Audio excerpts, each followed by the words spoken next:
stuff. That's my number one thing, action. You got the action.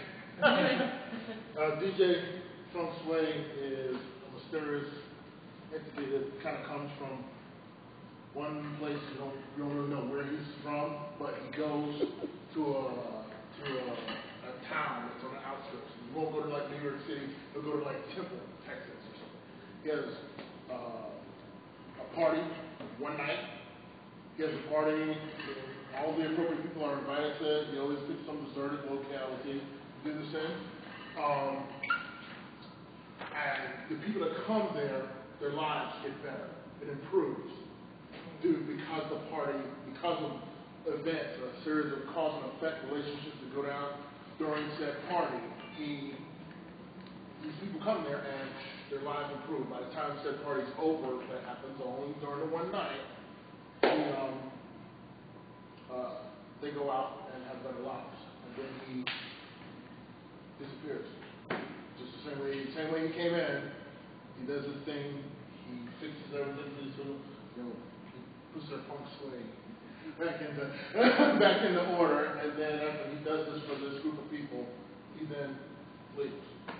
And you don't see him anymore until he goes to the next town where it's like the troubled spot. It's, people are dealing with a lot of issues, whatever, and he picks the various, we follow the lives of the various protagonists in the story that kind of get them to. So basically, you have Jane Doe who's struggling to maybe on the streets and whatever. Right. She and her about this party, go to the party, and all of a sudden her life starts changing around. She's on the streets anymore. Meet somebody at the party or something, whatever, and it happens, and things don't. And things go from there, and her life gets better. Gotcha. You know what I'm saying? So it'll be about that person, or will it be about the teacher? He's a metaphor. He's the guy in the back. He's a catalyst. It's about the people and what they go through and how this. So I think I'm trying to look at the conflict. Like we first said, I was thinking like maybe it would be like the enemy would be the cops trying to shut down the party or something. And the cops do that. And that's why I think like they would be trying to shut it down, but through careful misdirection and convenient incidences, they always fail until he's kind of done doing what he has to do to help these people's lives improve. So are people trying to put the party out initially, or they don't even know what's happening. Like the location, the next day, if you go to a location, it looks like it's been abandoned the entire time. There's dust on the floor, whatever. And nobody knows where he goes at. He walks. Or even be deeper is they go to this party and he, instead of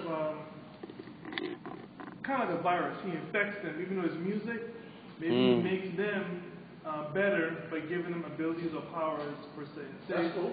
Say she's a street girl and she goes to the party, comes back gets powers, and then dude's trying to pimp her, trying to hit her, and she's like, no. Yeah. I got powers, what do you know? How'd I get them? And then, That's cool. I like that. The virus, like an infection, but it's a positive infection. There's the infection towards a positive movement. And so what's up with the name Feng Shui? What's up with that? Well, Feng Shui, everybody knows what Feng Shui is. So, we're, the copacetic sense of well-being and that sort of thing. Then I started thinking about it. I was like, wow, I kept saying it wrong. And I was like, Feng Shui. So I was like, What's he look like? Can it be just Feng Shui? And let you figure out that it's a DJ? Yeah, I guess. Instead of spelling out for them, this is about this dude who does DJ. Just say what, Feng Shui, and then people got to figure out what it's all about. Yeah, I want people to kind of be left with, is he an angel? Or is he, some sort of government agent? Yeah, what is his thing? Like that. Like that's a great ending right there. So it would be like it's a focus going to be on that girl at first. Right. It would be. I would think that there would be more than one person affected by it. You know what I'm saying? I know that. But But for the first issue, it has to be one person. Yeah, like we see an initial character. Yes, it has to be one person. It don't matter who, but it has to be one person.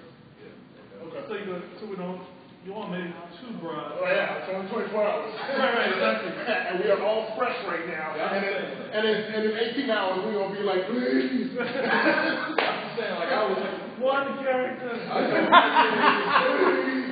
got my character 10. She's going to the bank. I just always like think of like, what's the beginning, what's the end? Like, we got. Okay. Well, right now we're just taking the ideas. Just this idea. Or just the idea. That's cool. I like that. All right. Cool. What's the next one? Well, his squad was a much similar idea, which was, it's about this group of people. Size is kind of unimportant, but there's scary stuff out there, and it's their job to make sure it doesn't affect any of us. So they got to have this. That could almost be combined. They have to fight. They have to fight with. Well, I was thinking more of a horror-y angle here. Oh, this is a very positive. This is a very positive story. Like when you come to the end, you kind of get a good feeling at the end of this. This here, you ain't getting no good feeling. Or what I was saying. Well, I understand what you're saying about that, but why? Like for example, it could be action, drama, horror, because what you could do is have the hit squad. Their vision of what's going on is different than what we're seeing. Like, we see that Funk Master Sway is doing good things, but to them, it could be hard. Like, you say he could be an angel, to them, they could see him as a demon, Absolutely. So it depends on people's outlook, on a certain person. Like, if you're in a... But what I'm saying is that if he was out of a conflict, that could be a conflict. Like, he's trying to do the right thing, but he's having this concert or DJ session to help people, and then his squad come in, they want to disrupt it and stop it. And so his infection only happens to one person, and it changes her life, and we see it as a good thing, but his his squad sees it as a bad thing. That's one way to go. This is a versus to his squad. This idea. But the hit squad here is good people, right? They just out to battle the evil, right? They are. And their main job is to just keep us from ever knowing about vampires and demons and werewolves and all that. And they work for the various governments around the world, take Rainbow Six, and now make it where there's... What you know Rainbow Six? That was Rainbow Six in 1996. I get you though. I understand. But it's more of an idea where they go in and they're Mulder and Scully kind of situation, except we don't want to live. We got to make sure that it doesn't get out here to the rest of the world. Well, you have to kind of put a really good twist on it because this has been done. So there has to be something really different about it, like. Whatever if they fight vampires, we have to make the vampires something different, Oh, we don't have to do vampires. Vampires is just... Or whatever. Whatever supernatural creature, we can go get some straight up Cthulhu going. You know what I'm saying? Have Cthulhu hitting and rising up the water and yada, yada, yada. And then, we give the montage of, they fought these many creatures before in the past. And now all of a sudden, here's Cthulhu. The end of all things we know, and... We need to stop it because this cult is trying to raise them up. They want to be powerful, And I'm just, just guessing. Putting that sort of thing out there. But, at the end of this is not a winning story. They don't, with my idea of William, he comes out, you feel good at the end of the book. Yeah. This story, you realize how strong we are at the end. There's no way. You're afraid of the next battle.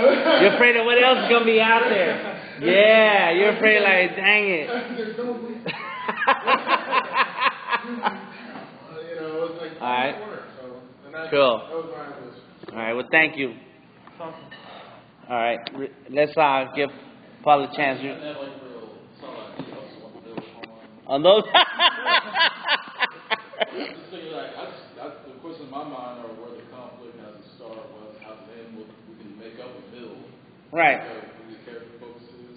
Yeah, My thing here was that he was not the focus of the plot, per se. He's a meta plot. He's like a movie. Yeah, he's like, you get like, you're going to get some information from him at the beginning about him, not so much him, because I kind of, in my mind, he was mute. It's like the way it's just presented, I kind of already got the storyline, like. And then at the end, we get at the end, you know, my ending was he passes his duffel bag and his hoodie, and, you know. David Banner back on the road. Yeah. And he's walking. Cue the music. So. Yeah. All right. Cool. Good. Ideas. Do you have an idea to present, Paul?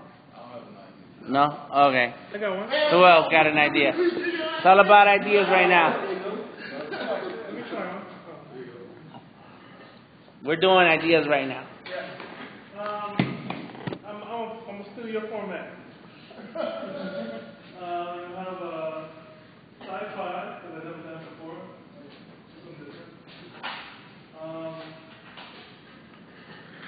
I'm sorry, I love post-apocalyptic stuff. I'm thinking Blade Runner, so. So metropolitan post-apocalyptic, like there's still civilization. Right, exactly. I'm thinking it's humans mixed up with other things. Something that's not shadowing. Stuff like that. Yeah, so.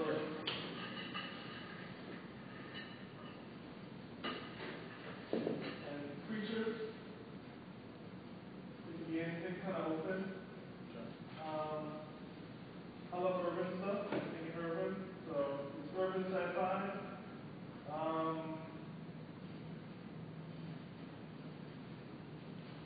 I've always wanted to do, I'm going to start concentrating on one thing. But I'm thinking, I mean, this could be anything, but I'm thinking like a masculine samurai. So you can look any way, you don't have to look like a samurai, but, A what? Aztec samurai. Yeah, I like that. That's hard.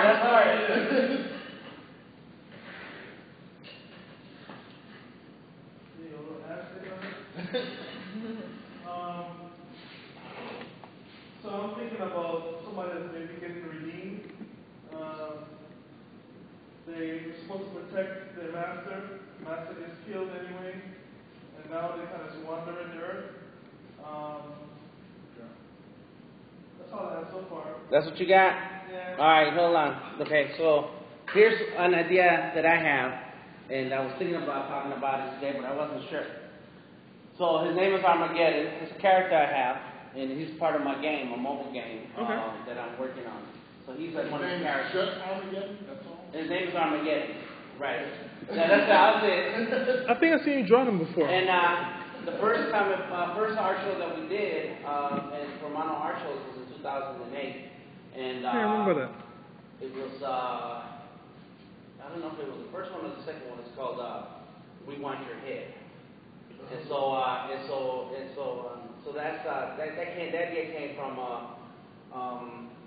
that song We Want Your Soul. We Want Your Soul. What is it? It's some trance song, and it shows you a bunch of images, and it's really talking about commercialization of our lives and how it really sucks the soul out of you, your money, your brain, everything. And so this character, Armageddon, he's a dark angel, meaning so he was a human who lived a terrible life, went to hell, and looking for a way, and decided to find a way to pay for his sins. So it was an anti-hero. Right, it was an anti-hero. Yeah. And so I have a story that goes with all this. That anti-hero has stories, and I got many stories to go with that. But this is after he dies, and then he's given a second chance.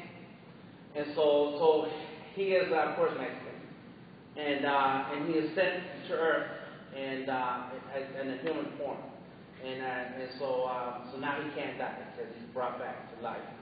And his job is to find all the demons and evil spirits that are roaming the earth, and so he has a big sword. And he finds the demon, he follows the demon home. But the demons live inside our lives. All right? So when a person cuts off somebody else in traffic and flips a finger, there's a demon there. There's something living in there and stuff. And so Armageddon sees that happening, and he follows that person home. And as soon as that person goes to sleep, that's when the spirit is released, and he's ready, and he cuts out the head. That's it. He chops out the head and collects the head. And so his job is to collect these heads and take them back. The head of the demon or the head of the demon? The person still lives. The person lives on and is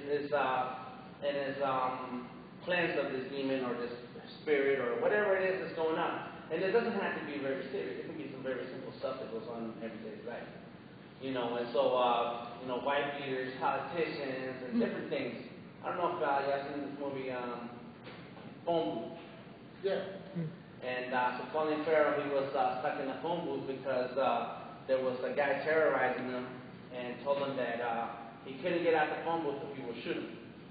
And the only way he could get out of that phone booth without getting shot was if he called his wife and told her that he was cheating on her.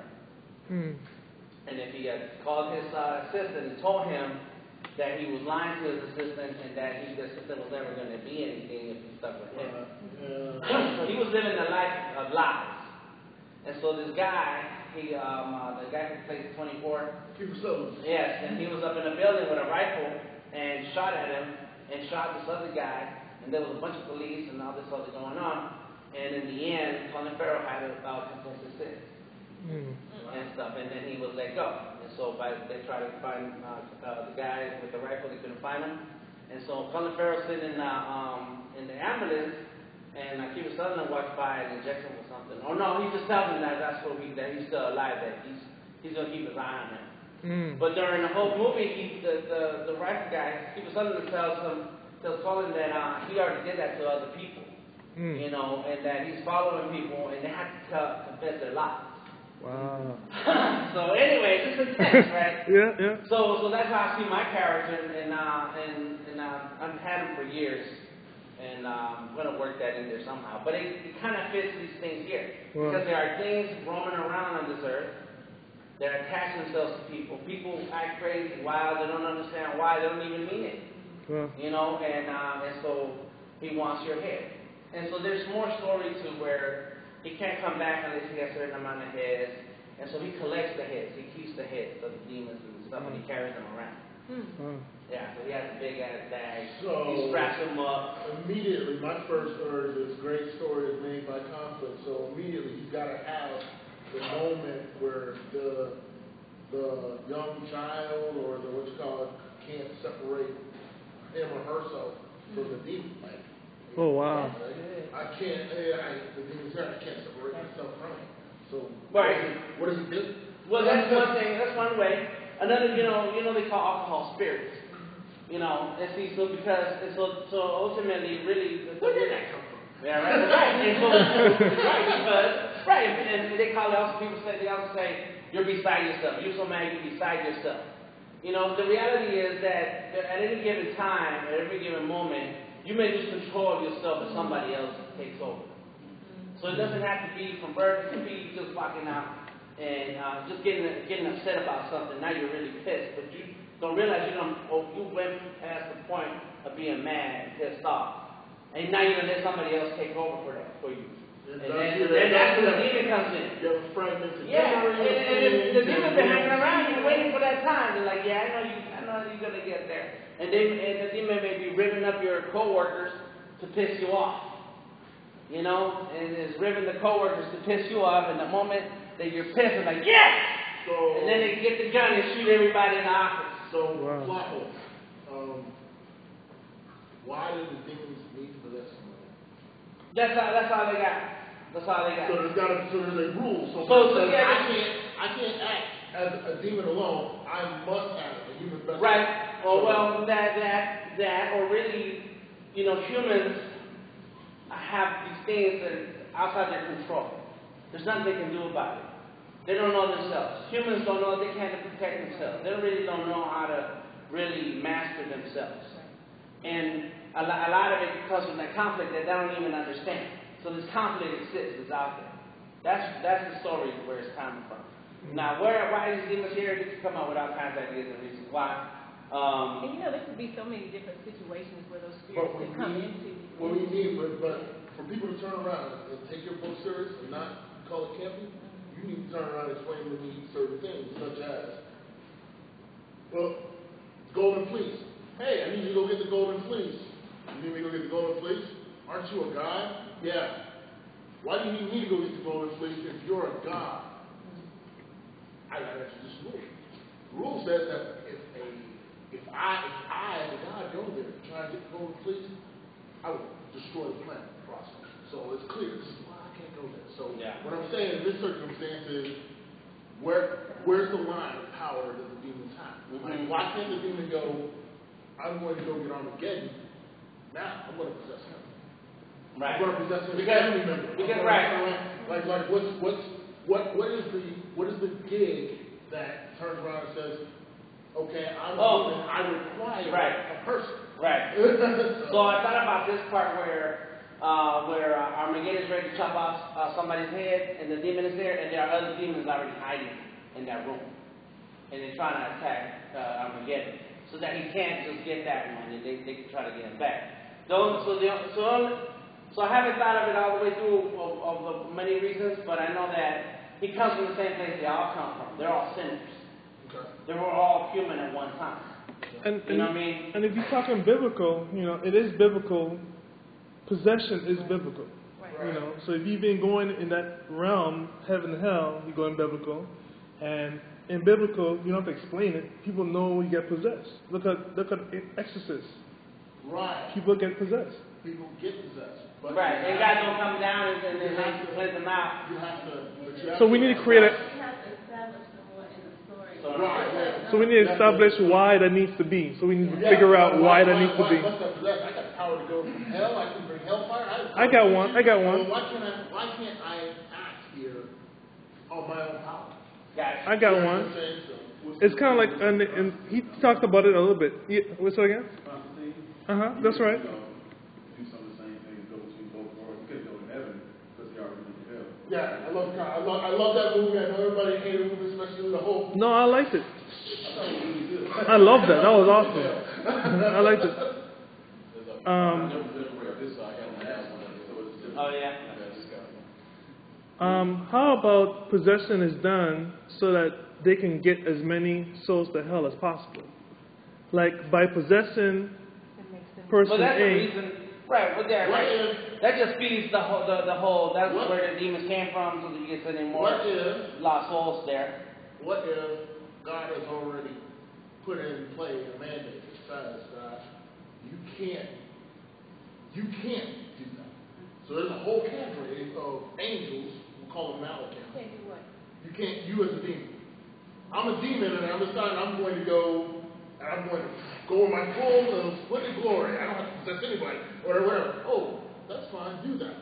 Now there's this cadre of demons, of angels who are like, no problem. Now we know where you are. Now we can find you. Now we'll murk you. You don't have to worry about it. We'll murk you. So they hiding. So they have to hide. They're hiding inside of humans, and the only way to find it is like it's sitting at the detective who has to watch and see the effects of these. Oh, that's good. I like that. But when they get into that state of anger, you're weak enough. I got you. I can get you. Boom. So I get you. And now I can operate at my full strength and my need to. Okay. And still be hidden. So, you know what I'm saying? So that, Uriel and his group don't. You know what I'm saying? And that's why we need Armageddon. I get it. Right. Now, all of a sudden, Armageddon becomes quintessential. He's like, we need him. He's hands-on. Yeah. He's hands-on. He's right there. I was backing up what he was saying, like in The Walking Dead, the zombies are really slow, they can't think really, it's like a rule, like they're not you can walk really fast, and they're not, or you can run and they're not gonna catch you. You know what I mean? So it's kind of established rules in that story that the zombies are gonna act a certain way. And their power is in numbers. Yeah, you're right. Yeah. Yeah, overwhelming odds. That's the only way they can catch you. Is and they you can't stop them. They right. turn around. You can't stop them with a simple, whatever mundane weapons I have. I can't stop them immediately without decapitation, a headshot, You know what I'm saying? I get it. So I got rules. And so that's a good rule that they can be taken care of. They're trying to hide. They're here, and they're trying to hide, and they can continue to cause mayhem in the real world. And they still have to get as many souls as they can. They're still trying to find more humans. Right. And they're trying to find that weakness in every human to invade and take over. Before I turn around and say, I am a demon, I'm going to come out here and I'm going to take this whole crowd, I'm going to throw them against the building, brother. Well, then, you know, the radar goes, get that. Right. You know, a bunch of really Angel. badass angels that, oh, okay. Yeah. And so this is the last tip. So Armageddon, he's an angel, but he was really human, you know. So he has wings and so on. And I thought one of the things that I think about angels is that whenever you see an angel, it's never good news. Right. And so in the study in the Bible, you realize that they always had either bad news or they came to kill somebody. Right. Wipe out people. And he was that angel. So angels are not good beings in terms of benefiting humanity. It's never been that case. And they came to give good news a couple of times, but that was it. Most of the time, there was some ugly stuff going to happen. God sent the angels to raise complete cities, burn them down, and so on. Yeah. So anyway, so that's how I thought of Armageddon like that. It's like he's coming to cause mayhem. So that's my idea. So Armageddon an angel? No, so he was a human who had a life, and I have stories for that life. Okay. And his name is Daniel. Okay. Another one of my nicknames. And so he had stories. I got stories of all that military person and so on. And then he died. Okay. It was his time came up.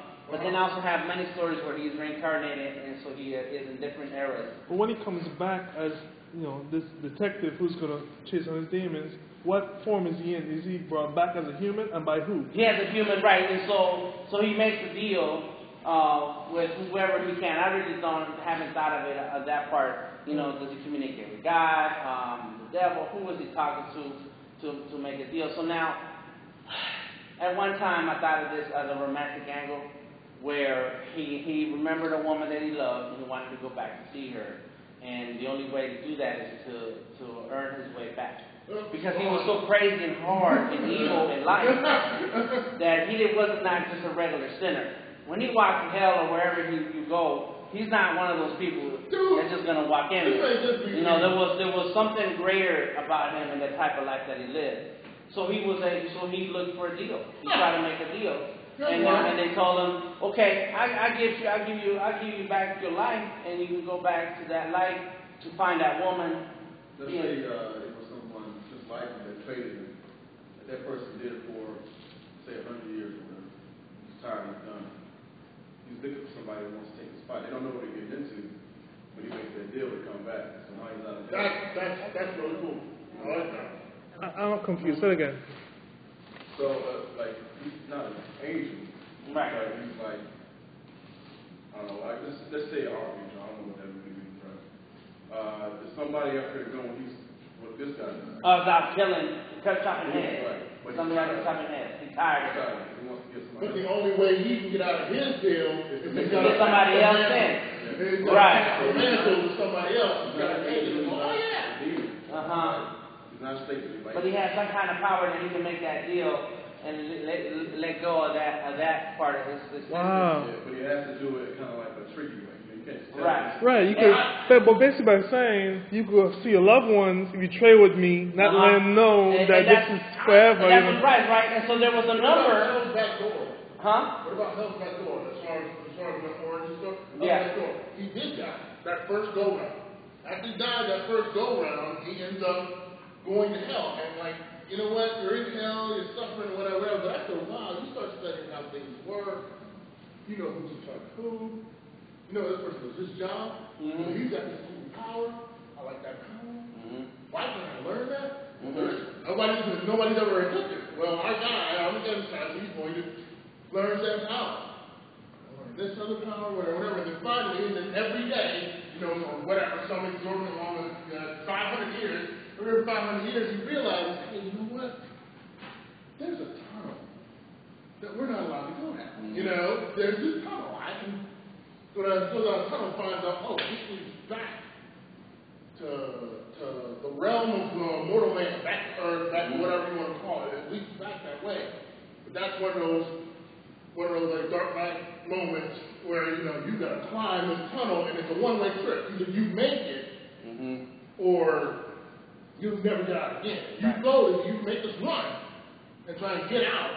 But if you don't make it, they're going to chain you up or whatever, and make sure you never have the opportunity to do it again. And that could be part of the trick too. But that could be part of the trick too. He'd be like, you can get out if you go down that tunnel, but then he end up switching with dude, not knowing they switching places with a guy that wants to come in. That could be part of the way to trick him.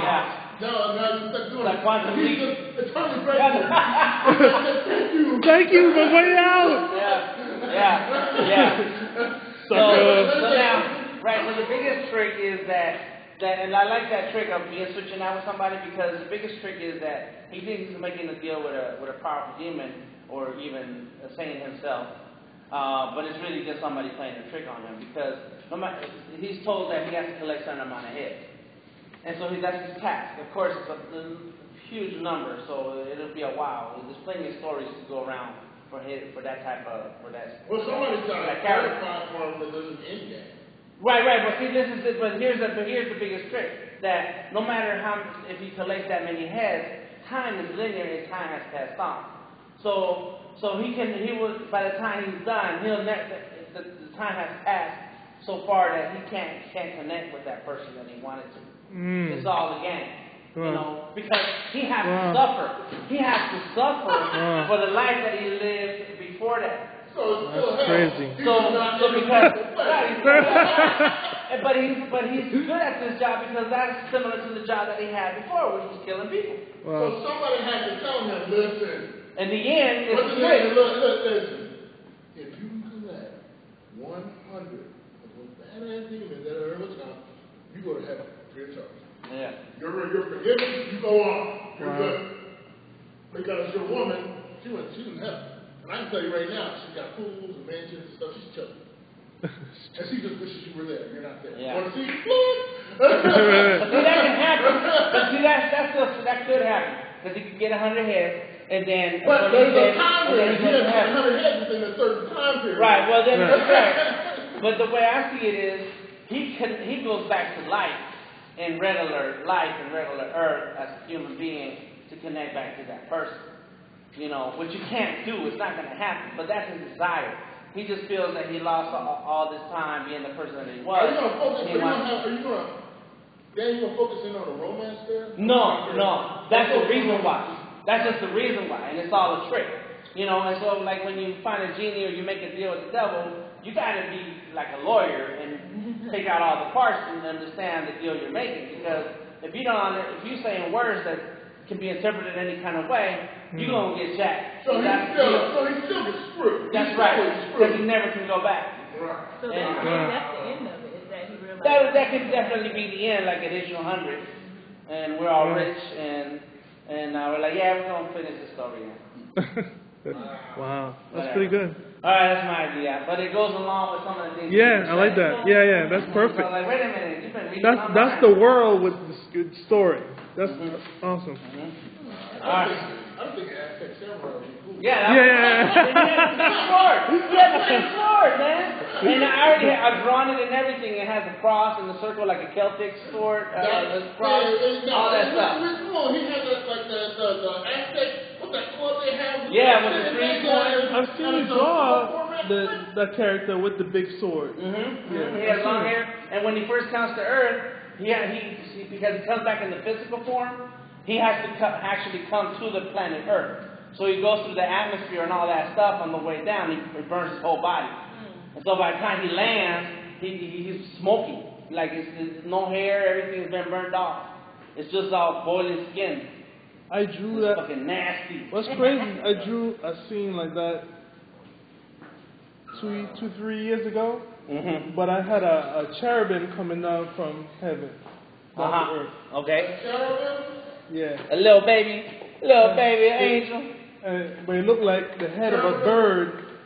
Cherubims are guardian angels. Women, seraphims, cherubim, Nephilims, Malachims, the unfallen, my favorite, the Mercurians, The Gregory, I'm not going back to heaven, I'm going to stay here because I like it so much.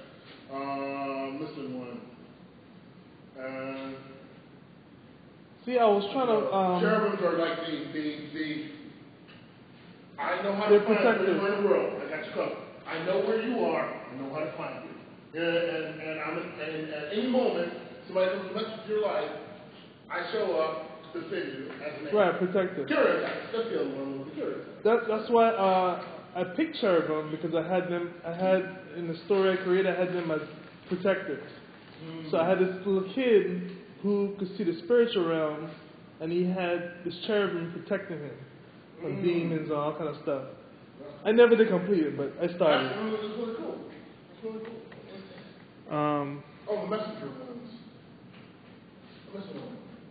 Okay, it's Maybe I should done brainstorm with you doing that story still, since you know all about angels and all that kind of stuff. Yeah, I'm big time with the angels and demons and whatever. That's him right there, look.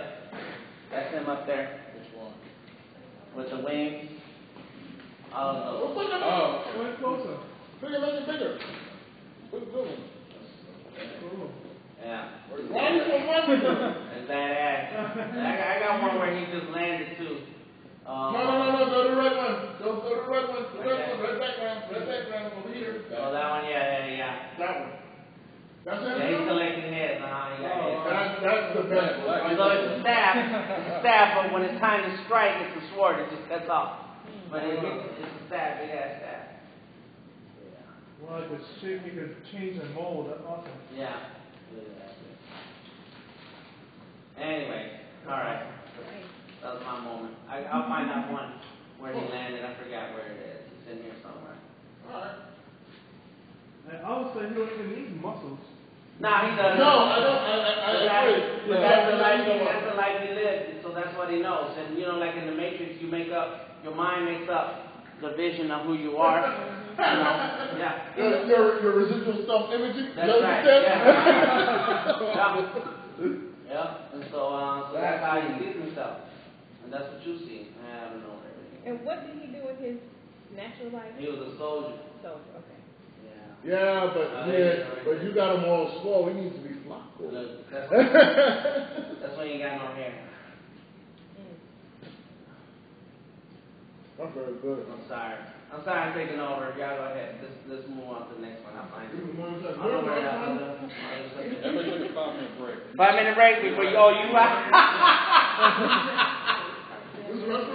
Yes, straight down to the left, right there. All right, let me pause this right here. Oh, that's funny. Two good ideas.